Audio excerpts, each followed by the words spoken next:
నమస్కారం వి digital news కి స్వాగతం. ముందుగా హెడ్లైన్స్. ఆదాయార్జన శాఖలపై సీఎం చంద్రబాబు సమీక్ష. లోతైన అధ్యయనంతోనే రాష్ట్ర ఆదాయంలో పెరుగుదల ఉంటుందని వ్యాఖ్య.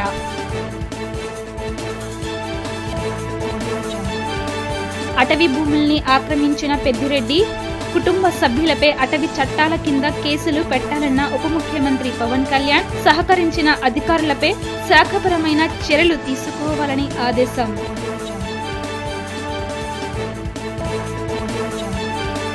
ఐటీ, ఎలక్ట్రానిక్స్, ఆర్టీజీఎస్ అధికారులతో మంత్రి లోకేష్ సమీక్ష.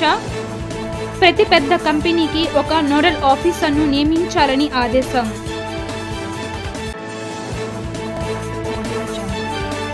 ఈ సంవత్సరం 1,34,208 కోట్ల ఆదాయం లక్ష్యాన్ని సీఎం చంద్రబాబు అధికారులకు నిర్దేశించారు. లోతైన అధ్యయనంతోనే రాష్ట్ర ఆదాయంలో పెరుగుదల ఉంటుందన్నారు. 30 ఏళ్ల ఫలితాల ఆధారంగా ప్రణాళికలు సిద్ధం చేయాలని దిశానిర్దేశం చేశారు. సాంకేతికతో వినియోగంతో పన్ను ఎగవేతలకు చెక్ పెట్టాలని సూచించారు. అమరావతి సచివాలయంలో ముఖ్యమంత్రి చంద్రబాబు ఆదాయార్జన శాఖలపై ఉన్నత స్థాయి సమీక్ష నిర్వహించారు. ఈ సందర్భంగా ఆయన మాట్లాడుతూ బంగారం అత్యధికంగా కొనుగోలు చేస్తున్న రాష్ట్రాల్లో ఆంధ్రప్రదేశ్ దేశంలోనే ముందుందని సీఎం చెప్పారు. కానీ పన్ను ఆదాయం ఆ స్థాయిలో ఎందుకు లేదో అధికారులు దృష్టి పెట్టాలని సూచించారు. పన్ను ఎగవేతలు లేకుండా చర్యలు తీసుకోవాలన్నారు. అన్ని శాఖల సమాచారంతో డేటా లేక్ ఏర్పాటు చేయాలని, ప్రతి శాఖకు ఏఐ బృందం ఉండాలని ముఖ్యమంత్రి తెలిపారు.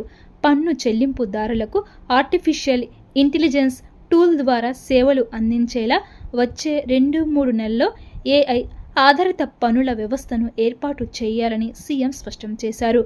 పొరుగు రాష్ట్రాల నుంచి మద్యం అక్రమంగా ఏపీలో విక్రయించకుండా కఠిన చర్యలు తీసుకోవాలని అధికారులను ఆదేశించారు. ఆంధ్రప్రదేశ్లో లిక్కర్ విక్రయాలు పారదర్శకంగా జరిగేలా సరఫరా దగ్గర నుంచి అమ్మకం వరకు ప్రతిదీ రియల్ టైంలో ట్రాక్ చేయాలని చెప్పారు. చిత్తూరు జిల్లాలో అటవీ భూముల్ని ఆక్రమించిన మాజీ మంత్రి పెద్దిరెడ్డి రామచంద్రారెడ్డి ఆయన కుటుంబ సభ్యులపై క్రిమినల్ కేసులతో పాటు అటవీ చట్టాల ప్రకారం కూడా కేసులు నమోదు చేయాలని ఆ శాఖ ఉన్నత అధికారులను ఉప ముఖ్యమంత్రి, అటవీ పర్యావరణ శాఖల మంత్రి పవన్ కళ్యాణ్ కు ఆదేశించారు. పెద్దిరెడ్డి కుటుంబం అటవీ భూముల్ని ఆక్రమిస్తుంటే అడ్డుకోలేకపోయిన అధికారులను గుర్తించి వారిపై శాఖపరమైన చర్యలు తీసుకోవాలని చెప్పారు. పెద్దిరెడ్డి కుటుంబం చిత్తూరు జిల్లాలో అటవీ ప్రభుత్వ బుగ్గమట్టం భూముల్ని ఆక్రమించినట్లు వచ్చిన ఆరోపణలపై విజిలెన్స్ ఎన్ఫోర్స్మెంట్ డీజీ విచారణ చేసి పవన్ కళ్యాణ్ కు నివేదిక అందజేశారు. ఆక్రమణదారులపై క్రిమినల్ కేసులు పెట్టాలని, భూములు ఆక్రమణలకు గురవుతుంటే రక్షించలేని అధికారులను బాధ్యుల్ని చేయాలని డీజీ సిఫారసు చేశారు. నివేదికను పరిశీలించిన పవన్ కళ్యాణ్ అటవీ భూముల ఆక్రమణలపై ఆ శాఖ ఉన్నత అధికారులతో చర్చించారు. అనంతరం విజిలెన్స్ ఎన్ఫోర్స్మెంట్ డీజీ సిఫారసులకు అనుగుణంగా చర్యలకు ఉపక్రమించాలని అధికారులను ఆదేశించారు. రాష్ట్రానికి వచ్చేందుకు 91 పెద్ద కంపెనీలు సిద్ధంగా ఉన్నాయని మంత్రి నారా లోకేష్ తెలిపారు. రాష్ట్రంలో కొత్తగా తమ సంస్థలను ఏర్పాటు చేయడానికి ముందుకు వచ్చిన పెద్ద కంపెనీలకు అవసరమైన అనుమతులను త్వరితగతిన మంజూరు చేసేందుకు ప్రతి కంపెనీకి ఒక నోడల్ ఆఫీసర్ను నియమించాలని అధికారులను ఆదేశించారు.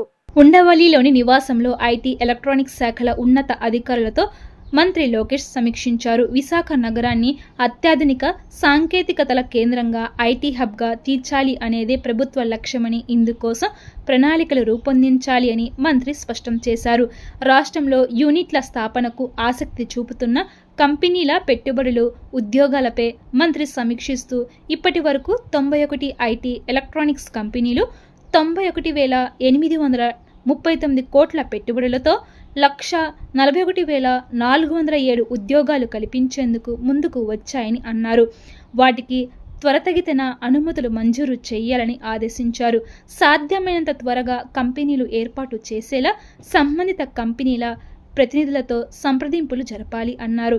రాష్ట్ర ఆర్థిక అభివృద్ధిలో ఐటీ, ఎలక్ట్రానిక్ ఉద్యోగాలు కీలక పాత్ర పోషిస్తాయని, రాబోయే 5 ఏళ్లలో ఈ రంగాలలో 5 లక్షల ఉద్యోగాలు కల్పించాలి అనేదే ప్రభుత్వ లక్ష్యమని స్పష్టం చేశారు. ఐటీ కంపెనీలకు చెల్లించవలసిన ప్రోత్సాహక బకాయిలను వెంటనే చెల్లించాలి అని ఆదేశించారు.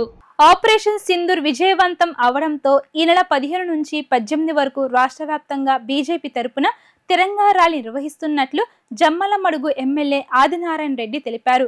అధికారంలో ఉండగా మద్యం, ఇసుక, మైనింగ్ అన్నిట్లోనూ అవినీతికి పాల్పడిన వారు వరుసగా జైలుకు వెళ్తున్నారని ఆగ్రహం వ్యక్తం చేశారు. విజయవాడలోని బీజేపీ రాష్ట్ర కార్యాలయంలో జమ్మలమడుగు ఎమ్మెల్యే ఆదినారాయణ రెడ్డి మాట్లాడుతూ మన మహిళల సింధూరాన్ని చెరిపిన ఉగ్రవాదులను మన సైన్యం కోలుకోలేని దెబ్బ కొట్టిందని ఆరోపించారు. ఇలాంటి సమయంలో ప్రధాని మోదీ తీసుకున్న నిర్ణయాలే ఆయన్ను విశ్వగురువుగా మార్చాయని అన్నారు. కూటమి పాలనలో రాష్ట్ర ప్రభుత్వం స్వర్ణాంధ్రప్రదేశ్గా దిశగా పయనిస్తుంది. కేంద్రం నుంచి మోదీ సహకారంతో అభివృద్ధి పరుగులు పెడుతుందని ఆయన అన్నారు. భారతదేశ ప్రభుత్వం మోడీ గారి ఆధ్వర్యంలో రాజ్నాథ్ సింగ్ గారు, అమిత్ షా గారు అందరు కలిసి త్రివిధ దళాధిపతులను ఏకం చేసి ఇంటెలిజెన్స్ అందరినీ కూర్చోబెట్టుకొని వెంటనే చేసిన మొదటి పని సింధు జలాలు ఆపడం, వాళ్ళ వీసాలు రద్దు చేయడం, వాళ్ళందరినీ బయటికి పంపించడం, ఒక్కొక్కటే వెల్ ప్లాన్ చేసి కొత్త కొత్త ఆలోచనతో ఎక్కడ లేని విధంగా, ఎప్పుడు లేని విధంగా భారత సైన్యానికి ఫుల్ పవర్స్, మీరు దెబ్బకు దెబ్బ కొట్టండి, కేవలం ముష్కరుల యొక్క స్థావరాలను దెబ్బ కొట్టాలా ప్రధానంగా. అందులో భాగమే మే 7వ తేదీ నాడు ఉదయాన 1 గంట ప్రాంతంలో పీఓకే ప్రాంతంలోని 5 స్థావరాలను ఏకంగా పాకిస్తాన్లోకి ఎంటర్ అయ్యి 4 స్థావరాలను ఎవరు ఊహించరా, కొడితే దిమ్మ తిరిగింది. వాళ్ళ స్థావరాలను ఎవరైతే పాకిస్తాన్ స్థావరాలను, సైనిక స్థావరాలను కొట్టే దెబ్బ కొట్టేదానికి కారణం వాళ్ళ ప్రోత్సాహం ఉంది కాబట్టి దాక్కునేరు పోయి వాళ్ళ ప్రధానమంత్రి, వాళ్ళ యొక్క మిలిటరీ హెడ్ పోయి ఎక్కడేది ఇంతవరకు తెలియదు మన మహిళలను దెబ్బ కొట్టారు. మన సింధూరానికి వాళ్ళను సంతృప్తిపరచాలా, భారతదేశ విలువ కాపాడాలా, సైనిక చర్య బ్రహ్మాండంగా ఉండాలా, భారతదేశం వాల్యూ కాపాడాలని ఆ రోజు భారత యుద్ధంలో శ్రీకృష్ణుని పాత్ర ఏ విధంగా ఉందో ఈ భారత యుద్ధంలో మా మోడీ గారిది అదే పాత్ర. మనమంతా ఒక టీం. మనకు దగ్గరికి ఒక తూటాటు మన దగ్గరికి వస్తే మన క్షిపణి వాడండి, ఎప్పటికీ ముష్కర్లు వెంటాడండి. పాకిస్తాన్ సైన్యాన్ని సపోర్ట్ చేస్తే కొట్టండి, పాకిస్తాన్ ప్రభుత్వాన్ని కొట్టండి. అసలు మోడీ గారికి విశ్వగురు అనే పేరు ఎందుకు వచ్చింది? అన్ని చర్యలను సంపూర్ణంగా చేయగలడు కాబట్టి ప్రపంచ దేశాలు గుర్తించినారు విశ్వగురు అని. ఆ యొక్క గాలి జనార్దన్ రెడ్డి కంటే ఈ జగన్ రెడ్డి 10 అంతలు ఎక్కువ తప్పు చేశాడు. పాత కేసులు 11 సిబిఐ, 9 ఈడీ మరియు తన హయాంలో చేసిన అనేక స్కాములు ప్రతి ఐటెంలో, లిక్కర్లో కానీ, మైన్స్లో కానీ, శాండ్లో కానీ, భూ కబ్జాలో కానీ, చివరికి ఎడ్యుకేషన్ సిస్టంలో కానీ, హెల్త్ సిస్టంలో కానీ, ఇండ్లు కట్టకుండా దోపిడీ కానీ, తను మాత్రమే కట్టుకుంటా తనకు అనేక చోట్ల ఇండ్లు లాస్ట్కు పైన. తమ న్యాయమైన డిమాండ్లు ప్రభుత్వం పరిష్కరించే వరకు ధర్నా విరమించేది లేదని కమ్యూనిటీ హెల్త్ ఆఫీసర్ల సంఘం నాయకులు స్పష్టం చేశారు. 6 సంవత్సరాల సీనియారిటీ ఉన్న సిహెచ్ఓలను క్రమబద్ధీకరించాలి అన్నారు. ఎన్హెచ్ఎం ఉద్యోగులతో సమానంగా 23% వేతన సవరణ చేయాలని, పని ఆధారిత ప్రోత్సాహకాలను క్రమబద్ధీకరించాలని తదితర డిమాండ్స్తో కమ్యూనిటీ హెల్త్ ఆఫీసర్లు అలంకార్ ధర్నా చౌక్ వద్ద చేస్తున్న శాంతియుత నిరసన కార్యక్రమం 16వ రోజుకు చేరుకుంది. ఈ సందర్భంగా పలువురు కమ్యూనిటీ హెల్త్ ఆఫీసర్ అనూష మాట్లాడుతూ తమకి నిర్దిష్టమైన జాబ్ చార్ట్ అందించాలి అన్నారు. అదేవిధంగా ఎస్ఆర్ఎస్ నుండి సిహెచ్ఓలకు మినహాయింపు ఇవ్వాలని డిమాండ్ చేశారు. అలాగే గత కొన్ని నెలలుగా క్లినిక్ అద్దె బకాయిలు ప్రభుత్వం విడుదల చేయకపోవడంతో తమ వేతనాల నుండి చెల్లించవలసి వస్తుందని ఆమె ఆవేదన వ్యక్తం చేశారు. ఆయుష్మాన్ భారత్ నిబంధనల ప్రకారం 6 ఇయర్స్ కంప్లీట్ అయిన వాళ్ళని రెగ్యులర్ చేయాలని చెప్పేసి ఉందండి. మాకు 6 ఇయర్స్ కంప్లీట్ అయిన వాళ్ళు 300 మెంబర్స్ వరకు ఉన్నారు. వాళ్ళని రెగ్యులర్ చేయాలని చెప్పేసి మేము కోరుకుంటున్నాము. అంతేకాకుండా ఎన్హెచ్ఎం క్యాడర్లో 185 క్యాడర్స్ని 23% హైక్ ఇచ్చి మా ఒక్క క్యాడర్ని మాత్రమే మినహాయింపు ఇచ్చారు. మాకు కూడా 23% హైక్ ప్లస్ ఎవ్రీ ఇయర్ 5% ఇంక్రిమెంట్ని కూడా అమలు చేయాలని చెప్పేసి మేము గవర్నమెంట్ని డిమాండ్ చేస్తున్నామండి. అంతేకాకుండా ఇప్పుడు ఎవరికి ఏ గవర్నమెంట్లో లేనిది 8 PM FRS అనేది ఓన్లీ సిహెచ్ఓస్కి మాత్రమే పెట్టారు. ఆ 8 PM FRSని కూడా మా సిహెచ్ఓస్కి మాత్రమే ఎందుకు పెట్టారని చెప్పేసి మేము గవర్నమెంట్ని అడుగుతున్నామండి. 8 PM FRSని కూడా రద్దు చేయాలి అని చెప్పేసి మేము గవర్నమెంట్ని కోరుకుంటున్నామండి. దగ్గర 15 రోజుల నుంచి సమ్మె చేస్తున్నామండి మేము ఇక్కడ. ఇప్పటికీ కూడా గవర్నమెంట్ నుంచి మాకు ఎలాంటి పిలుపు అయితే లేదు. నిన్న నర్సెస్ డే అండి. నర్సెస్ డే రోజునైనా మాకు గవర్నమెంట్ నుంచి పిలుపు వచ్చింది అని చెప్పేసి మేము ఎంతగానో ఎదురు చూస్తూ ఉన్నాము. అయినా సరే కూడా మమ్మల్ని పట్టించుకోకపోగా మేము హెల్త్ మినిస్టర్ని కలుస్తాము, మా సమస్యల గురించి మేము ఒక కాగితం వాళ్ళకి రిప్రజెంటేషన్ ఇస్తామని చెప్పేసి తుమ్మలపల్లి కళాక్షేత్రంలో దగ్గరికి వెళ్తున్నప్పుడు కూడా మమ్మల్ని అడ్డుకొని పోలీసు వాళ్ళు ఎఫ్ఐఆర్ ఫైల్ చేస్తామని చెప్పేసి అడ్డగించడం జరిగిందండి. దీన్ని మేము తీవ్రంగా ఖండిస్తున్నామండి. మా హక్కుల కోసం మేము పోరాటం చేస్తున్నామండి. రాజ్యాంగంలో ఇచ్చిన హక్కుల కోసం మేము పోరాటం చేస్తున్నాము. మేమేమి గొంతమ కోరికలు కోరట్లేదండి. మాకు రావాల్సిన హక్కుల కోసం మేము పోరాటం చేస్తున్నాము. 8 నెలల నుంచి మాకు రావాల్సిన శాలరీస్ పెండింగ్లో ఉన్నాయండి. అవి వెంటనే విడుదల చేయాలని చెప్పేసి మేము గవర్నమెంట్ని కోరుకుంటున్నాము. రెంట్ బిల్డింగ్స్లో మేము అద్దెలు కట్టుకుంటూ హాస్పిటల్స్ని నడిపిస్తున్నామండి. మాకు కరెంటు బిల్లు చెల్లించడానికి కానీ రెంట్ బిల్లు చెల్లించడానికి కానీ మాకు జీతాలు కూడా సరిగ్గా ఇవ్వట్లేదు. ఎప్పుడో సంవత్సరానికి ఒకసారి వేస్తారండి, ఆ బిల్స్ అనేవి రిలీజ్ చేస్తారు. మేము మా జీతాల్లో నుంచి కట్టుకుంటున్నామండి ఆ బిల్స్ అన్ని కూడా. వాటిని కూడా వెంటనే గవర్నమెంట్ వాళ్ళు రిలీజ్ చేయాలని చెప్పేసి మేము గవర్నమెంట్ని కోరుకుంటున్నామండి. Thank you.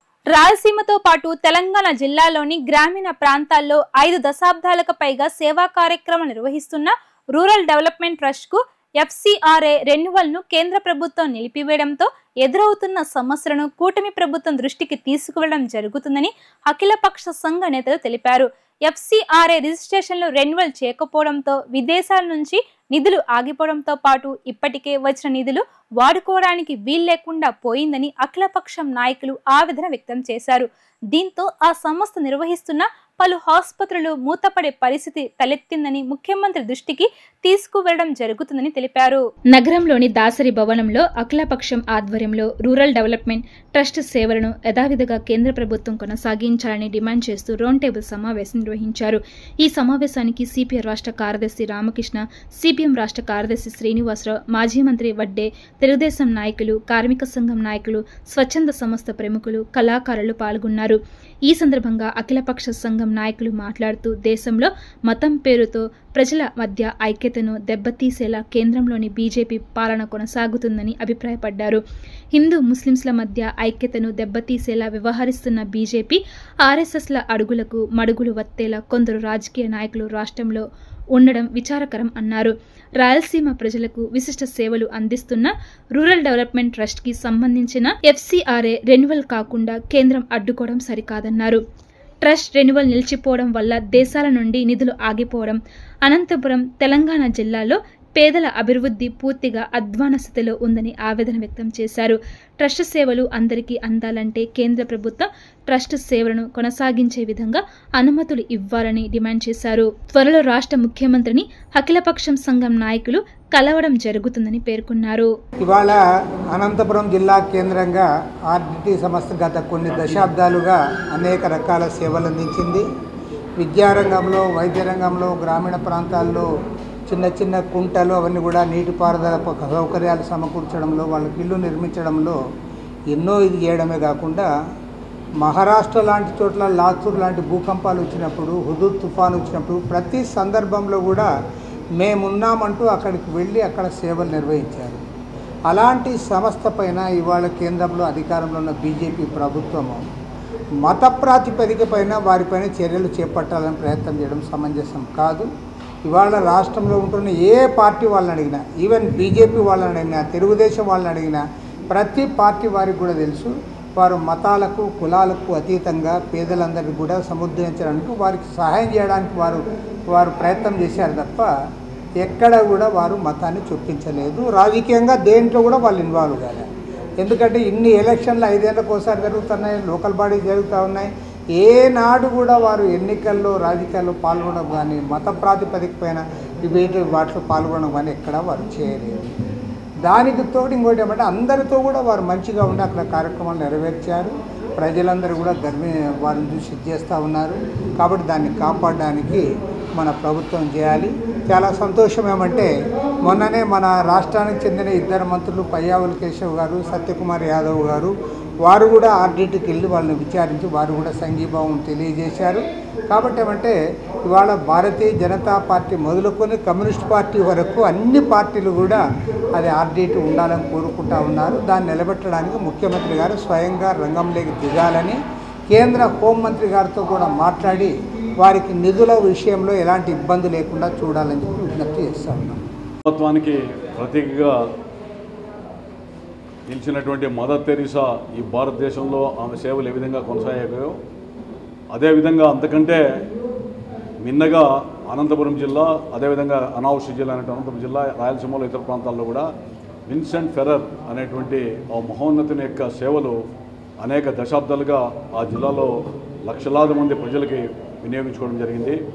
అందులో మొన్న కోవిడ్ వచ్చినప్పుడు ప్రైవేట్ కార్పొరేట్ హాస్పిటల్ ఏవైతే ఉన్నాయో, అదేవిధంగా ప్రభుత్వ ఆసుపత్రులు ఏవైతే ఉన్నాయో వాటిలో కంటే కోటేశ్వర్లు అయినప్పుడు కూడా మాకు బ్రతుకు జీవుడా అంటున్నాం, మాకు ఆర్డీటీ బద్దలపల్లిలో ఒక బెడ్ దొరికితే చాలని చెప్పి మాలాంటి వాళ్ళందరి మీద కూడా ఒత్తిళ్ళు ఇచ్చినటువంటి సందర్భంలో కూడా వాళ్ళు రాగద్వేషాలకు ఒత్తిళ్లకు అతీతంగా నిజమైనటువంటి అవసరం ఉన్నటువంటి వ్యక్తులకి తీసుకొని వచ్చి అక్కడ ప్రాణాలు రక్షించినటువంటి పరిస్థితి. అదేవిధంగా ఈరోజు టెస్ట్ మ్యాచ్లు కానీ ఏమైనా జరగాలంటే ఆర్డీటీ స్టేడియం, అదేవిధంగా పక్కా గృహాలు కావాలంటే హరిజన గిరిజన వెనుకబడిన తరగతులకు ఎవరైతే ఉన్నారో మా జిల్లాలో కుగ్రామాల్లో సైతం విద్య వైద్య రంగాలతో పాటు అనేక రకాలుగా మళ్ళీ సంక్షేమ పథకాలు అమలు చేసిన వ్యక్తులు. అంటే ఈ విధంగా ఒక మానవతావాదిగా అనేక దశాబ్దాలుగా ఉన్నటువంటి వ్యక్తి. అంతెందుకు మేము రాజకీయ నాయకులు ఉన్నాం, ఎక్కడైనా పోతే ఏసీ రూముల్లోనో లేదా ఎక్కడైనా ఏసీ కారు లేకపోతే లేనటువంటి పరిస్థితి. అదే విన్సెంట్ ఫెర్రర్ ఒక విషయం పరంగా మేము వెళ్తే ఆయన మండుటెండలో రేకుల షెడ్డులో కార్యాలయంలో కూర్చున్నటువంటి సందర్భం. అంటే కోట్లాది రూపాయలు ప్రజల కోసం వినియోగిస్తున్నా కూడా నిరాడంబరమైనటువంటి వ్యక్తిగా ఆయన జీవితాన్ని కొనసాగించారు. అదేవిధంగా తన కుటుంబం ఈరోజు ఆయన పరమపదించినప్పుడు కూడా ఈరోజు కుటుంబం కూడా ఈరోజు అనంతపురంలో ఒక స్పెయిన్ దేశం కాకుండా ఆ భారతదేశంలో సిటిజన్గా తన కుమారుడు భార్య ఉన్నారు. ఆయన కూడా బలహీన వర్గాలకు సంబంధించినటువంటి కుగ్రామంలో ఉన్న వ్యక్తిని మంచు ఫెర్రర్ పెళ్లి చేసుకున్నాడు. అందుకని మేము ఆ రోజు అవే స్వచ్ఛంద సంస్థ ద్వారా నాయకులు, మాజీ ముఖ్యమంత్రులు, మంత్రులు కాదు, ఒక మానవతావాది విగ్రహం ఉండాలని చెప్పి కలెక్టర్ కార్యాలయం ఎదురుగా కాంస్య విగ్రహాన్ని ఏర్పాటు చేసినప్పుడు ఆ రోజు ఆనాటి మంత్రులు రఘువీరారెడ్డి, శైలజనాథ్, అదేవిధంగా తెలుగుదేశం పార్టీలో ఉన్నటువంటి శాసనసభ్యులు కానీ అన్ని రాజకీయ పక్షాలని పార్టీలకు అతీతంగా పిలిచి ఒకే వేదిక మీద చెప్తే ముక్త కంఠంతో అందరూ కూడా ఇది సరైన నిర్ణయం, నిజంగా ఇది మహద్భాగ్యం ఈ కార్యక్రమంలో పాల్గొనడానికి అని చెప్పారు. అలాంటి వ్యక్తికి ఈరోజు ఆ సంస్థ పరంగా ప్రజలకు ఉపయోగపడేటువంటి విధానాలకి వెళ్ళదొడ్డే రీతిలో, అదేవిధంగా తిలోదకాలు ఇచ్చే రీతిలో సాంకేతిక లోపాలు ఇతరత్ర ఏమైనా ఉంటే రాష్ట్ర కేంద్ర ప్రభుత్వాలు ఆలోచించండి, తప్పకుండా కేంద్ర ప్రభుత్వం ఆలోచించాలని చెప్తున్నాం. ముఖ్యమంత్రి గారిని కూడా మా శాసనసభ్యులు వైద్య ఆరోగ్య శాఖ మంత్రి సత్యకుమార్ గారితో మాట్లాడాం, ఫైనాన్స్ మినిస్టర్ కేశవ, మిగిలిన అందరూ కూడా అందరితో మాట్లాడితే ముఖ్యమంత్రి గారు కూడా చెప్పారు. ఆయన కూడా ఉత్తరం రాశాం, ముఖ్యమంత్రి గారు కూడా స్పందించాడు. అదేవిధంగా నారా లోకేష్ యువగలంలో కూడా ఆర్డీటీ సంస్థకు పోయి ఆ కార్యకలాపాలు చూసి ప్రశంసించాడు. చంద్రబాబు నాయుడు గారు తొలిసారి ముఖ్యమంత్రి అయినప్పుడు అనంతపురానికి ప్రభుత్వ వైద్య కళాశాల ఇస్తే ₹1 ఆర్డీటీ సంస్థ ప్రజల భాగస్వామ్యం తరఫున ఇచ్చినటువంటి సందర్భం కూడా ఉంది. కాబట్టి చంద్రబాబు నాయుడు కూడా పూర్తిగా అవగాహన ఉంది ఆర్డీటీ ట్రస్ట్ మీద, తప్పకుండా న్యాయం జరగడానికి ప్రయత్నం చేయాలా. ఈరోజు విజయవాడలో అఖిలపక్షం వామపక్షాలతో సహా ఈ కార్యక్రమాన్ని నిర్వహించారు. తప్పకుండా పార్టీలకు, కులాలకు, మతాలకు అతీతంగా కులం లేని, మతం లేని మానవత్వమైనటువంటి ఆర్డీటీ ట్రస్ట్ యొక్క నిధులకు కానీ లేదా కార్యకలాపాలకు కానీ ఆకంఠం లేకుండా వాళ్ళకి ఎట్టి పరిస్థితుల్లో విఘాతం కలగకుండా చేయాల్సిన బాధ్యత ఈ రాష్ట్రంలో ఉన్నటువంటి అనంతపురం జిల్లా ప్రజలకి, రాయలసీమ ప్రజలకు ఉంది. వందల వేల కోట్లు పెట్టి ప్రాజెక్టులు నిర్మిస్తే వైసీపీ ప్రభుత్వం సరైన మెయింటెనెన్స్ కూడా చేయకుండా గాలికి వదిలేసిందని మంత్రి నిమ్మల రామానాయుడు ఆరోపించారు. ఇరిగేషన్ పనుల నిర్వహణ, మరమ్మతుల కోసం సీఎం చంద్రబాబు 344 కోట్లు నిధులు మంజూరు చేశారని ఆయన తెలిపారు. ఏపీ సచివాలయంలో ఇరిగేషన్ అధికారులతో మంత్రి నిమ్మల రామానాయుడు సమీక్ష సమావేశం నిర్వహించారు. ఈ సందర్భంగా అధికారులకు కీలక ఆదేశాలు జారీ చేశారు. అనంతరం మీడియాతో మంత్రి నిమ్మల రామానాయుడు మాట్లాడుతూ తూడు, గుర్రపు డెక్క, పూడికతీత వంటి అత్యవసర పనుల కోసం 10 లక్షలు దాటితే కాలయాపన చేయకుండా 7 రోజుల్లోనే పనులు పూర్తయ్యేలా షార్ట్ టెండర్లు పిలవాలని అధికారులను ఆదేశించారు. 10 లక్షల్లోపు ఉన్న పనులను సాగునీటి సంఘాల ఆధ్వర్యంలో చేపట్టాలి అని అన్నారు. వైసీపీ ప్రభుత్వంలో కనీసం కాలువల్లో తట్టామట్టి కూడా తీయకపోగా, షట్టర్లు, డోర్లు, గేట్లకు మరమ్మతులు చేయకపోగా, గ్రీజు కూడా పెట్టలేదని తీవ్ర ఆగ్రహం వ్యక్తం చేశారు. గత జగన్ ప్రభుత్వం తప్పిదాలను తమ ప్రభుత్వం సరిచేసుకుంటూ ఇరిగేషన్ రంగాన్ని గాడిలో పెడుతున్నామని చెప్పారు. కూటమి ప్రభుత్వం అధికారంలోకి రాగానే జూన్లో 90 కోట్లతోనూ, సెప్టెంబర్లో అత్యవసర పనులకు గాను 326 కోట్లతో నిర్వహణ పనులు చేశామని అన్నారు. ఇరిగేషన్ అధికారులు కింది స్థాయి నుంచి పై స్థాయి వరకు స్వీయ పర్యవేక్షణ చేస్తూ మే చివరి నాటికి పనులు పూర్తి చేయాలని ఆయన ఆదేశించారు. ఈరోజు 100 కోట్ల రూపాయలు వెచ్చించి ప్రాజెక్టులైనా, రిజర్వాయర్లైనా, కెనాల్స్ అయినా, డ్రైన్స్ అయినా సరే ప్రతి సంవత్సరం కూడా యాన్యువల్ మెయింటెనెన్స్ చేయలేకపోతే, నిర్వహణ చేయకపోతే ఆ సొమ్ము అంతా కూడా వృధా అయిపోయినటువంటి పరిస్థితి మనందరికీ తెలుసు. అటువంటి స్థితిని దృష్టిలో పెట్టుకునే ఈరోజు ఓఎండ్ఎం పనుల నిమిత్తం, మెయింటెనెన్స్ నిమిత్తం 344 కోట్ల రూపాయలు ఈరోజు చంద్రబాబు నాయుడు గారు మరి నిధులు మంజూరు చేయడం జరిగింది. ఈ యొక్క నిధులతోటి ఈ యొక్క అత్యవసరమైనటువంటి పనులు ఏవైతే ఉన్నాయో, పర్టికులర్గా ఆ వీడ్ రిమూవల్, ఆ తూడు, గొరబడెక్క వంటి వీడ్ రిమూవల్ కానీ, అదేవిధంగా ఎమర్జెన్సీలో ఎక్కడైతే డీసిల్టింగ్ ఉందో అవి కానీ, ఈ పనులు కూడా 10 లక్షల రూపాయలు దాటి ఉంటే ఆ టెండర్స్ కూడా మళ్ళీ కాలయాపన లేకుండా షార్ట్ టెండర్ 1 వీక్లోనే పూర్తి అయ్యేటువంటి విధంగా కూడా ఆదేశాలు ఇవ్వడం జరిగింది.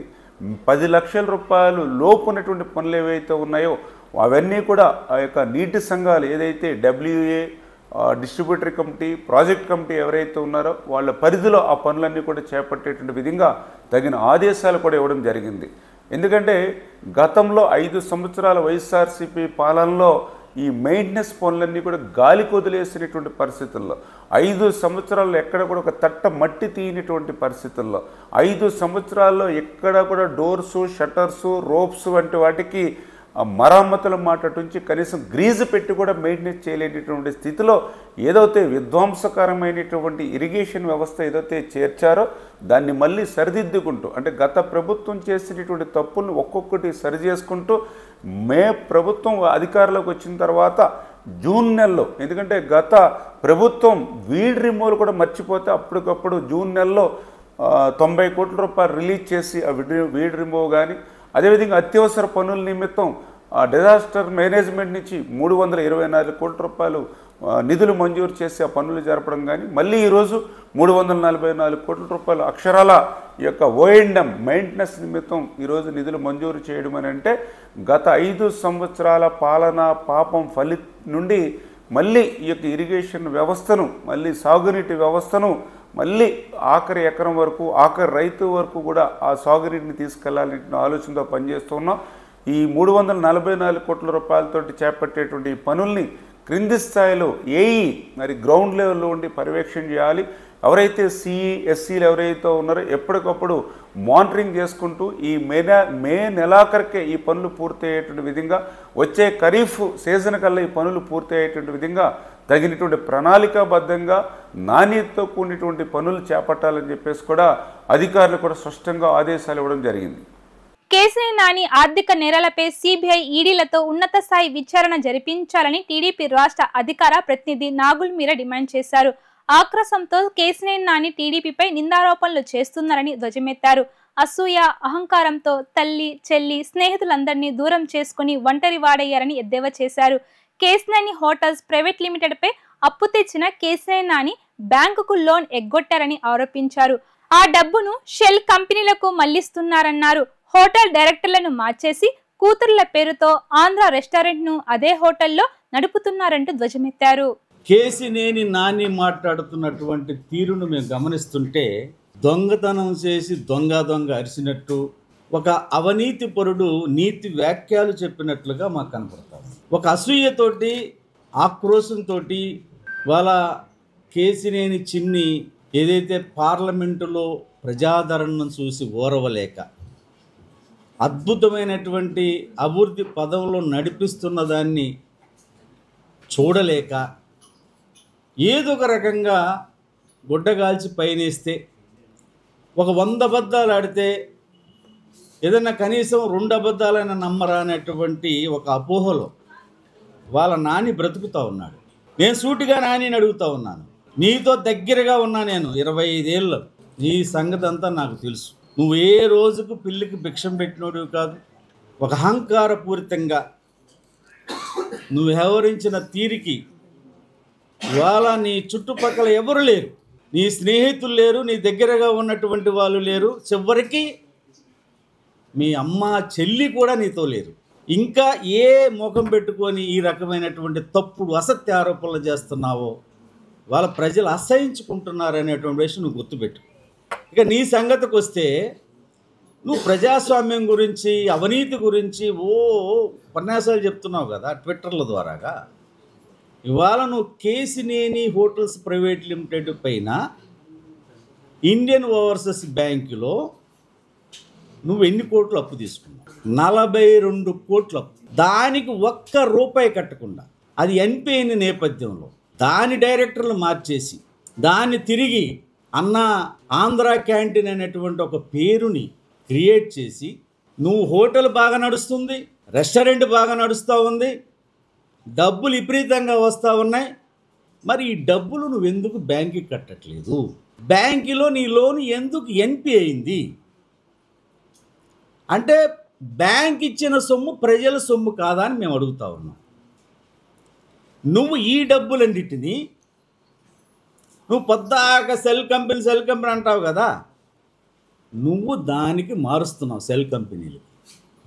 ఈ ఆంధ్ర క్యాంటీన్ ఎవరిదా అని చూస్తే ఆ ఆంధ్ర క్యాంటీన్ తన కూతుర్ల పేరు పెట్టుకున్నాడు.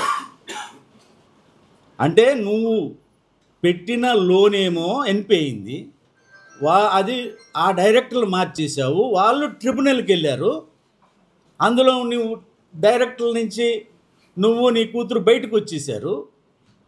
మళ్ళీ ఇది ఒక ఆంధ్ర క్యాంటీన్లో నీ కూతురు డైరెక్టర్లుగా పెట్టావు.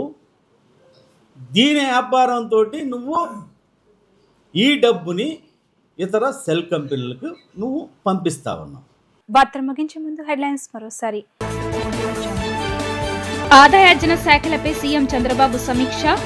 లోతైన అధ్యయనంతోనే రాష్ట్ర ఆదాయంలో పెరుగుదల ఉంటుందని వ్యాఖ్య.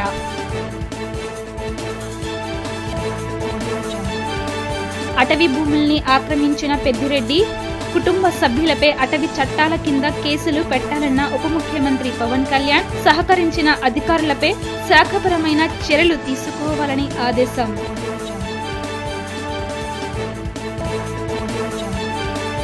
ఐటీ, ఎలక్ట్రానిక్స్, ఆర్టీజీఎస్ అధికారులతో మంత్రి లోకేష్ సమీక్ష. ప్రతి పెద్ద కంపెనీకి ఒక నోడల్ ఆఫీసర్ను నియమించాలని ఆదేశం.